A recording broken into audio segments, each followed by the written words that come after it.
Mexicans call them otros.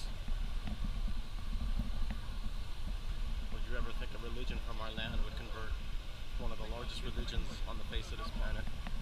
And look at the impact that it's had on antiquities, one of its greatest cities.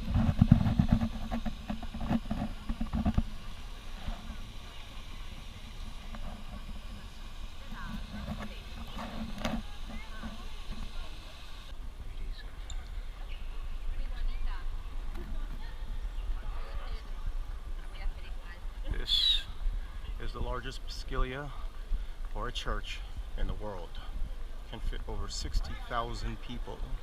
This is the home of the Catholic religion, one of the largest on the planet. Amazing, amazing piece. One of my observations, I do have to say, being from the Holy Land, is Yeshua, or Jesus as people call him in the States, or Yeshua, was very humble. He didn't believe in decadence, so I think something was lost, because this has been a museum of collection of gold and wealth and exactly what it wasn't supposed to be. And the same story goes with Mecca.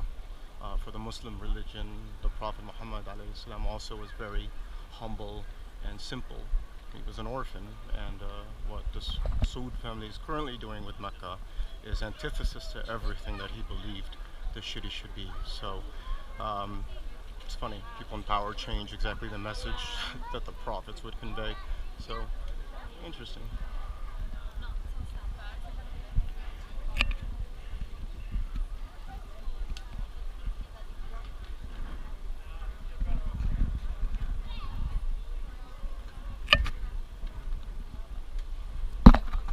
That's beautiful. From an architectural standpoint, it is beautiful. Obviously, you see the Roman influence, apart from the obvious of being in Rome, but from the Roman pagan areas, and a lot of the Roman temples. Basically, a lot of the shapes are now in this church that is only about 500 years old. So it's, in the scope of religions, relatively new and modern. The ancient church was below this church and Peter, and what I love is our guide called him Palestinian, from Palestine. I can't tell you how awesome that is, because he was, of course, you know. It's forbidden for us to call the land Israel, even for the ancient Palestinians that were once Jewish. It's even in the religious text. So such Zionism has completely destroyed the Middle Eastern religion of Judaism and turned it into a terrorist movement, not any different than IS or ISIS or whatever they want to call themselves this week, but they're all the same garbage in our eyes. So these people don't even understand who they're fighting for or what they're doing. Anyhow, this is the Vatican. This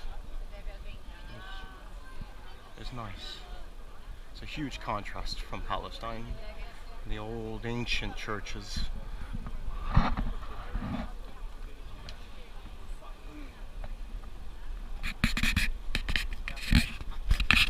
Very careful yourself.